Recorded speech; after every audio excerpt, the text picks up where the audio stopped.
Let's cross live then to the person who's spearheading the entire movement, Kristen. She's on the line from Los Angeles. Kristen, thanks for being on RT. You started, as I mentioned there, this bank transfer day movement when you apparently decided to pull all your money out from a big high street bank, yeah, and put it into a local credit union. So what was your thinking behind that? Why are you calling on more people to join your example then?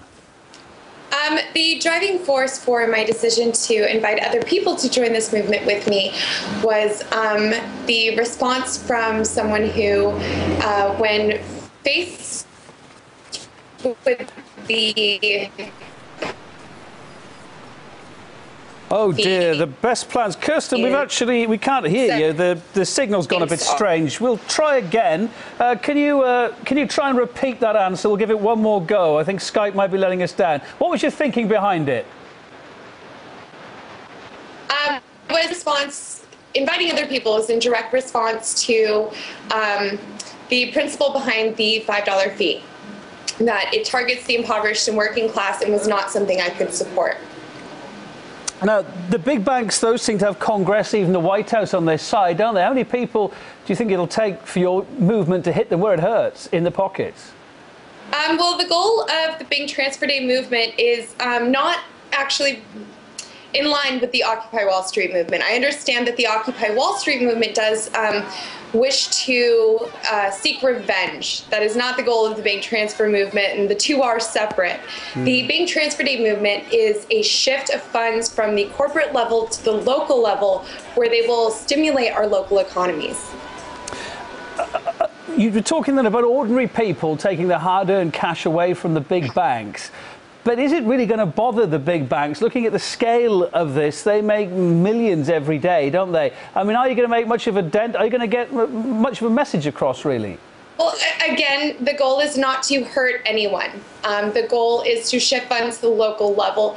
So far, credit unions have seen an additional 650,000 new members in the week since Bank Transfer Day was started. So we are seeing positive improvements on the local level, and as I said, unlike Occupy Wall Street, the goal is not to hurt anyone or anything. And where's the guarantees? I talked just then about the hard-earned cash. What's the guarantee for people to put their monies into these alternatives like credit unions and smaller banks? How can you guarantee they won't go bust tomorrow in these times we're going through right now? Some of these big banks you're taking the money out of have been around for a long time. They are reliable, most of them. So have credit unions. The credit union I chose in Los Angeles has been around for 75 years serving Angelenos and has a proven track record. Actually, American economic experts do say that the security funds that we use for credit unions are actually a lot more safe than banks. And that is because of the difference in how profits are used. So credit unions are actually, according to experts, more safe than banks. Are there any parallels at all between you and the Occupy movement?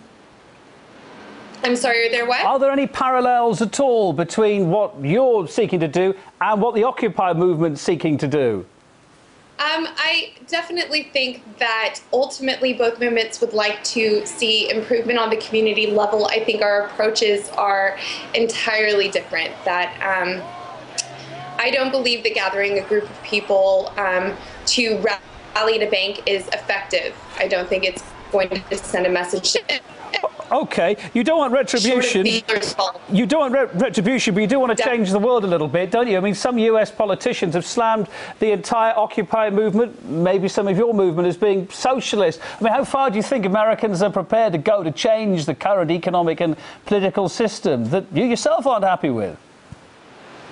Well, actually, I personally am happy with our current capitalist society. And I know the bankers have said recently we have a right to make a profit. My response to that is exactly why I started Bank Transfer Day, that they have a right to make a profit, and I have a right to decide if I'm going to give them my money or not. That said, I definitely don't think Bank Transfer Day is a shift to socialism in the political sense. I think this is a consumer and community reawakening of people putting into practice three core values: living within your means, loving your neighbors, and investing in your local community. Very nicely put. Kristen Christensen from Los Angeles, organizer of the Bank Transfer Day movement. Thanks for making your thoughts so clear on the programme. Appreciated. Thank you.